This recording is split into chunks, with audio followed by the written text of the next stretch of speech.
Hi, I'm Audrey, and this is my sister Madeline. John 15:1-4.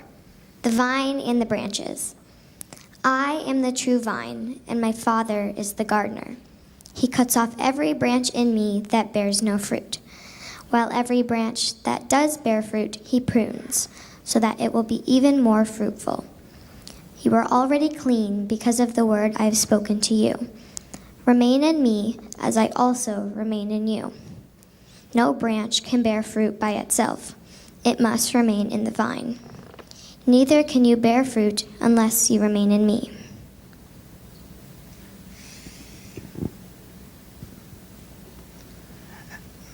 John 15:5-12. I am the vine, you are the branches. He who abides in me, and I in him, he bears much fruit. For apart from me, you can do nothing. If anyone does not abide in me, he is thrown away as a branch and dries up. And they gather them and cast them into the fire, and they are burned. If you abide in me, and my words abide in you, ask whatever you wish, and it shall be done for you. By this is my Father glorified, that you bear much fruit, and so prove to be my disciples.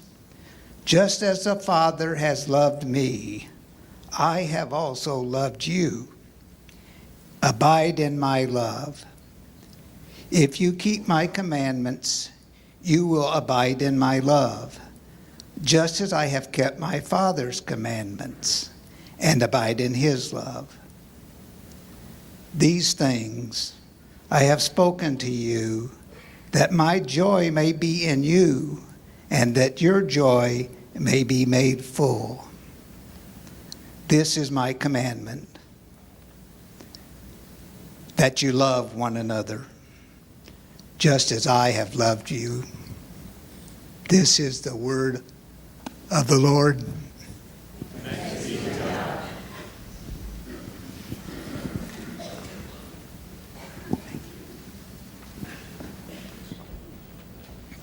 Thanks, Madeline.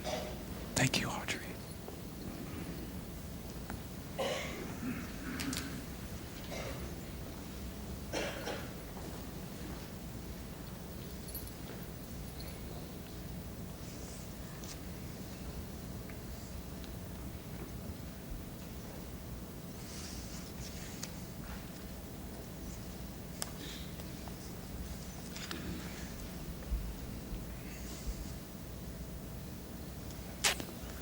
Have you ever been with someone very close to you who's about to die?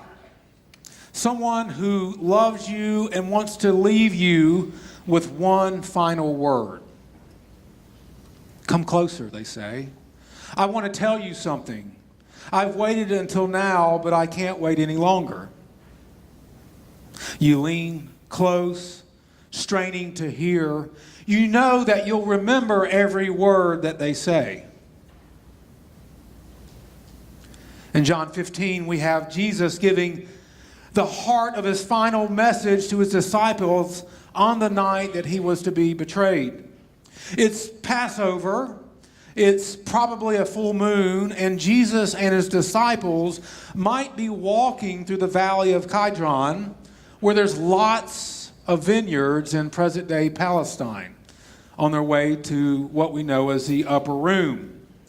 He goes on in the opening verses to talk about several things which we heard, and it's part of what John calls from John 12 to the end of the book in John 21, the farewell discourses.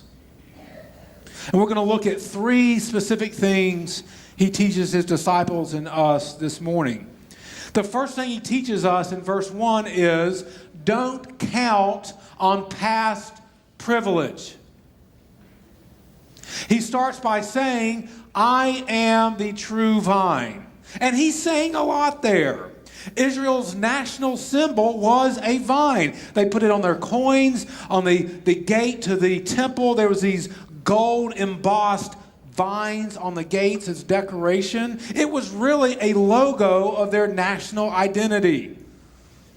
But they were called wild grapes, as the prophets Jeremiah said, because they failed to do what God wanted them to do as his chosen nation. And Jesus starts by saying that just because you're an Israelite, that isn't enough. He's saying that identification with a nation or religion isn't the main thing. He's saying, I am the main thing. I am the true vine. It's not about being Jewish. It's about being connected to Jesus. And that was revolutionary to the disciples. Jesus is reframing their understanding of faith. The question is not, do I live in the vineyard? The question that they needed to answer, that we needed to answer today is, am I attached to the vine? We love our 50-year covenant partners this morning. We celebrate them. We encourage identifying with a local church and being a member of it. The church is the hope of the world. That's God's ordained a way to usher in this thing called the kingdom of God. But being on a roll, receiving a certificate, doesn't save you. Your grandparents' faith, your parents' faith doesn't save you. Only Jesus does. I am the true vine. I am the way, the truth, and the life. No one comes to the Father except through me, he says a chapter earlier. He's saying don't count on privilege, heritage, being on a church roll. Count on me. He opens up with that. First, don't count on past privileges. Secondly, expect pruning. I am the true vine. My Father is a gardener. So what does God do as the gardener? Look at verse 2. And notice, friends, notice the scope. Notice who he includes. He cuts off every branch that bears no fruit, while every branch that does bear fruit, he prunes so that it will be even more fruitful. Here's the bad news this morning. No matter where you are, you're going to get cut. And the two options are getting cut off or getting cut back. And the verbs in Greek are similar, but they're going in different directions. If you're not producing produce, we heard you're cut off. You're thrown away. You're good for nothing. You go to the fire. That's one option. What if you are bearing fruit? Why? You get cut back. So why would the gardener prune what's fruitful? Why do that? The answer is to be even more fruitful.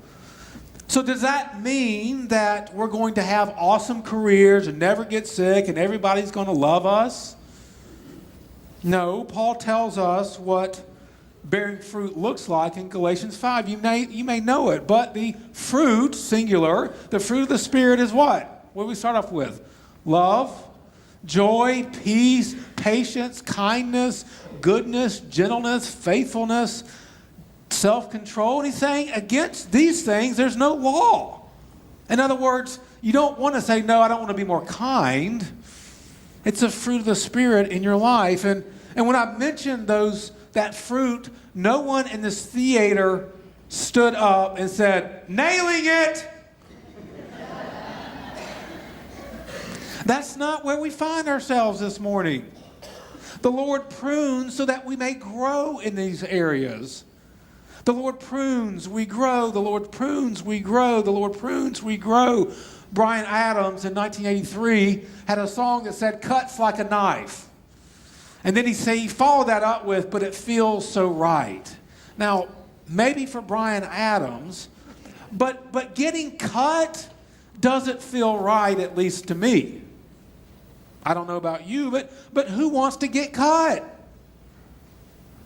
A viticulturist, if I'm even saying that name right, one who oversees the production of grapes. Do we have any of those here this morning? All right, I didn't think so.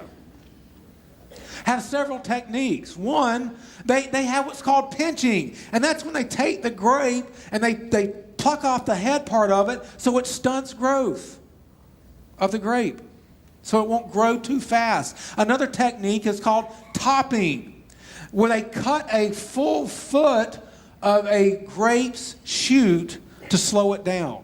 In fact, for the first 3 years of a baby grapevine's life, they don't allow any grapes to be produced because they keep topping it. They keep cutting it. Thinning is where you cut some grapes in order for the cluster to have better quality. You root out and you weed out those grapes in order for there to be more room and more light for better grapes to grow. And so the disciples, they got pinched, they got topped, they got thinned by the gardener's knife as they spent 3 years with him. Their goals, their dreams, their hopes, their ambitions, how life was going to work for them and how life was supposed to work with them got turned upside down when they started following this man named Jesus. What about you? How has your life, as a result of following Jesus, been turned upside down? Some of you sitting here this morning have or are right now experiencing pruning, a sense of loss, a cutting away, and it's been painful. And that's where you are right now. What do you do when you're getting pruned? And sometimes getting pruned is a result of our own disobedience, is a result of our own sin. Sometimes pruning is a result of God wanting just to make us more fruitful. So it's not that you've necessarily done anything wrong. It's God working so that you will be more fruitful. Now let me tell you what you can do when you're getting pruned. And let me take you back to an experience that I had at Northwood Middle School in Taylor, South Carolina. In middle school, if you cause a disruption in the teacher's classroom, you would get, quote, written up, okay?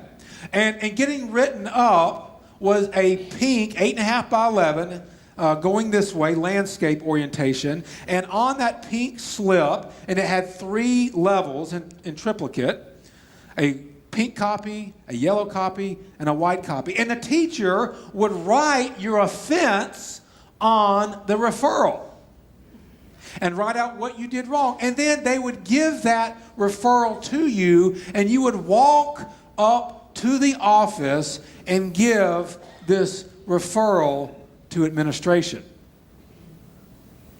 At Northwood Middle School, Mr. Looper was the assistant principal. Big, burly dude. Red hair, big red beard, probably went about 270, not a lot of, he's a big dude. And Mr. Looper, upon reading your referral, would decide your consequence. And for the more severe consequences, you had 2 options. And this sounds crazy, it sounds so backwoods. Maybe it was, but you either had corporal punishment. All right, that's a fancy phrase for paddling. Or in Taylor's, a whooping. All right? Or a whooping, you can add an H in there. You got spanked! So that was one option. The second option was after-school detention, where you would spend 3 days, several hours each day, vacuuming portables, emptying trash, that sort of thing. Those were your 2 options. The one time I saw Mr. Looper, the one time I got sent to the office, and I was set up, I'll tell you that. I was set up.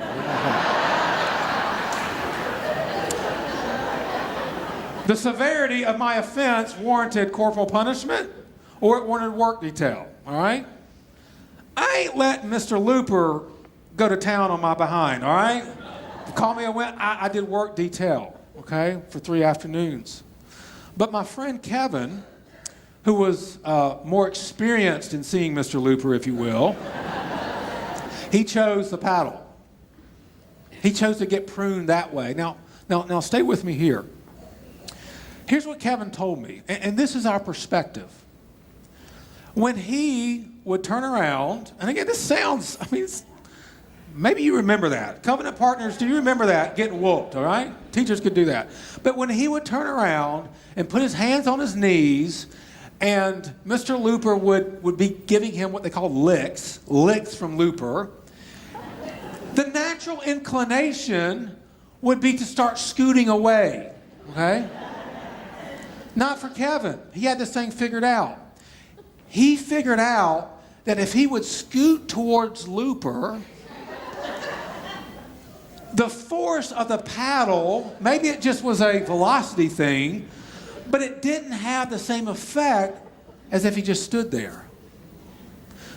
So during pruning, during licks, he's jamming him up, okay? He's throwing a fastball inside. Friends, here's the point.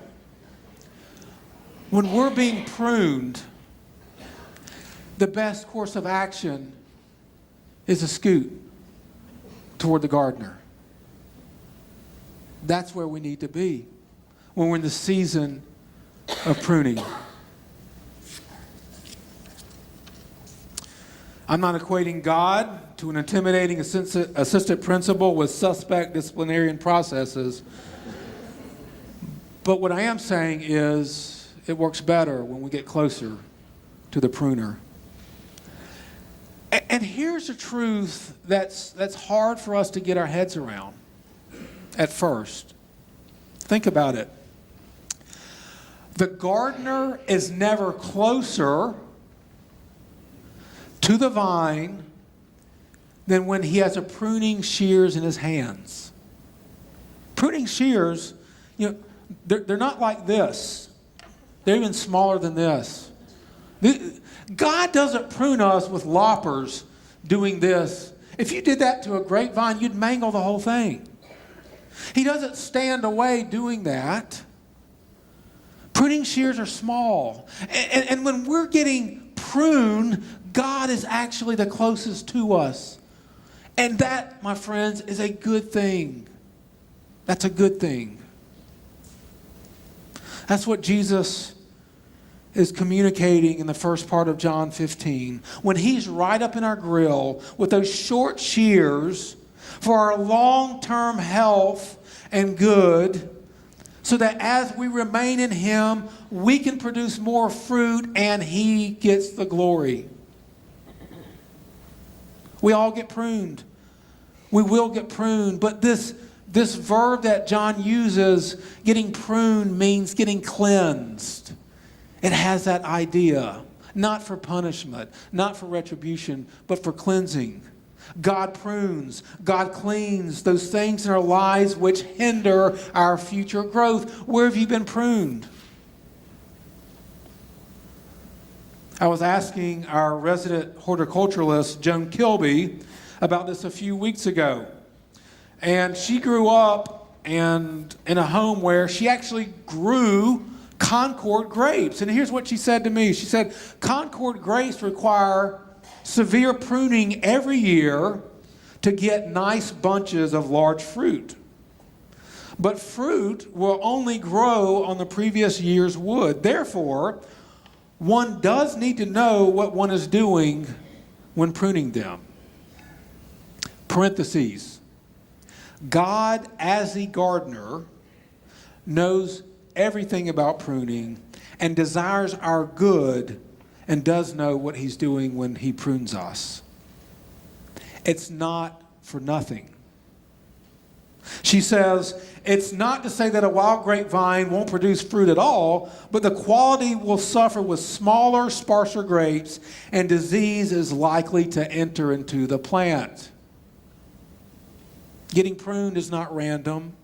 We're pruned for a purpose, for more productivity. We get cut for the kingdom. We have some blood in order to be bold for Christ, our true vine. And here's the reality, friends, with plants and with people. Branches that try to go at it alone, without being attached to the life of the vine, they wither and they die. And they're thrown into the fire.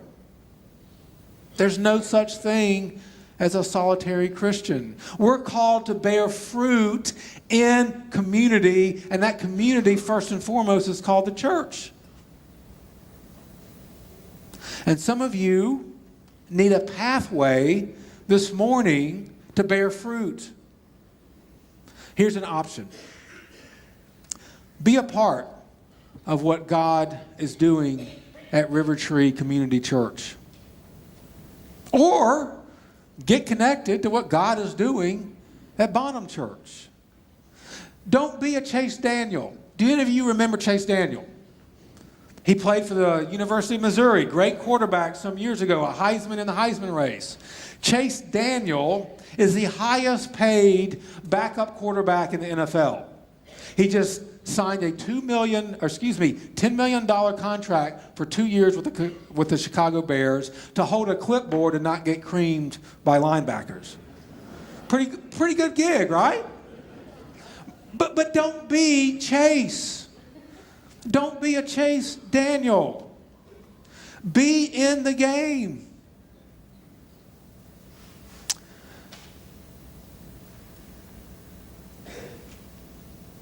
I'm losing my place here. Okay, here we are, yes. You may be sitting here, and for whatever reason, you've been on the sidelines at Bonham. For whatever reason. Maybe the pruning for you is moving away from something familiar and comfortable, where you're picking up a nice paycheck to sit on the sidelines, and you get thrown in the game next Sunday as the River Tree Community Church launches. Maybe. The pruning is moving perhaps from a sanctuary on Conway Road to setting up at Selvage Middle School on New Baldwin Road. Maybe that's your call today. And here's the thing. God will grow you more in doing that. He will prune you in a good way, and He will provide for River Tree's needs as well. It's a win-win. It's actually a win-win-win. If you feel called to be a missionary to Baldwin and therefore aren't at 14820 Conway Road on Sunday, next man up. You know what that means, or next woman. God honors that. He will give new growth to Bonham. It won't be a loss. Listen, God, as we abide in Him and seek to obey His word and bear fruit for His glory, isn't going to punish or make Mothership Bonham sink if we lose some sailors. That's not going to happen. That's a warped theology. If you leave Bonham, God, as a gardener, will tend to both of our churches, and there will be new growth. As we get ready to come to the table, let me close with some invitations. The first invitation is to come to the true vine, Jesus, and receive Him as your Lord and Savior. Some of you have never done that, and you're getting pruned, and it really doesn't make sense because you're not connected to the vine. Let's talk. Don't let today pass. Today is the day of salvation. That's the first invitation. Second invitation. Be open to being a branch on River Tree's tree. Be open. Or getting connected, perhaps reconnected to Bonham.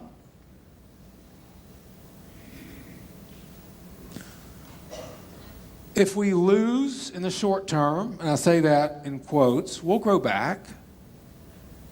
Because as I walk down that long hall on the main floor at Bonham, and I see the timeline there, which you've probably seen, and I've seen where Bonham has swelled and where Bonham has suffered, where it's had 2,000 members and 5 members. Friends, I believe that God is not done with Bonham, that He will present His church as a radiant bride at 14820 Conway Road and at New Baldwin Road.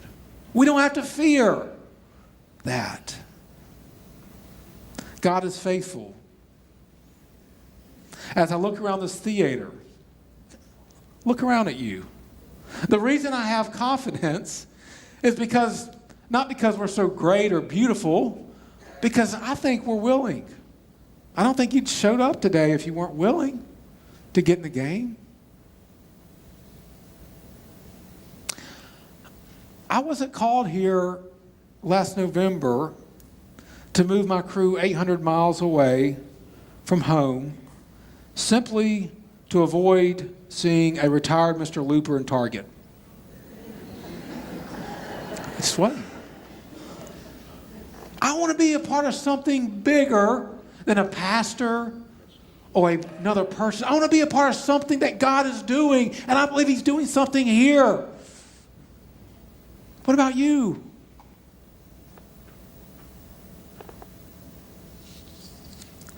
Don't count on privilege, expect pruning. And finally, as we move to the table, know your position. Already you're clean because of the word I've spoken to you. Jesus is telling His disciples that they are clean because they believed Him. Because they believed, not because of anything they did. Keep in mind they're about to betray Him in 24 hours. Jesus calls them clean. Believing in His word makes us clean. Friends, that's our position. And then when He says in verse 4, abide in me and I in you, and He goes on to talk about abiding in order to bear fruit, He's talking about this thing called union with Christ. That God is in you and you're with Him. And that works a couple different ways. But here's the main thing. Here's how that works. Union with Christ. It's how God sees you. So when He looks at you, He doesn't count your sins against you. He doesn't look at the train wreck in which life might have been because of what you've done. He sees the glorious perfection of His obedient Son, Jesus. That's what being united with Christ means. Paul says in Colossians 1, listen to this. He says in Colossians 1, once you were alienated from God and were enemies in your minds because of your evil behavior, but now God has reconciled you by Christ's physical body. And what is the result of that? Listen to these beautiful words. To present you holy in His sight, free from blemish and without accusation. Is that good news to you this morning? That's how God sees you. That's your position. Union with Christ leads us to communion. It's an intimacy where we're welcomed and delighted in. Friends, Jesus as a true vine doesn't ask you to clean yourself up to come.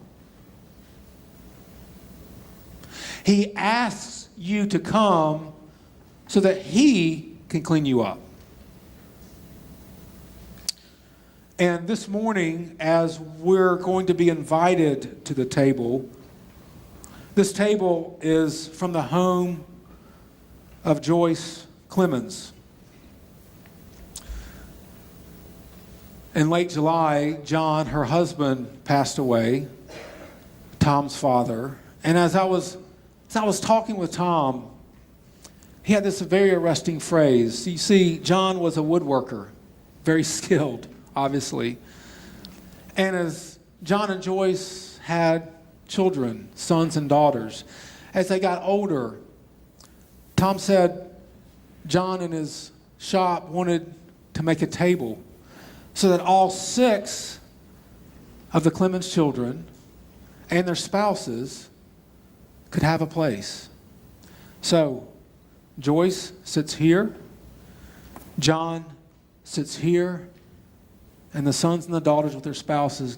He said, I want to make a table big enough so that everybody will have a place at the table. Friends, this morning, this table's big enough for the 500 or 600 here this morning.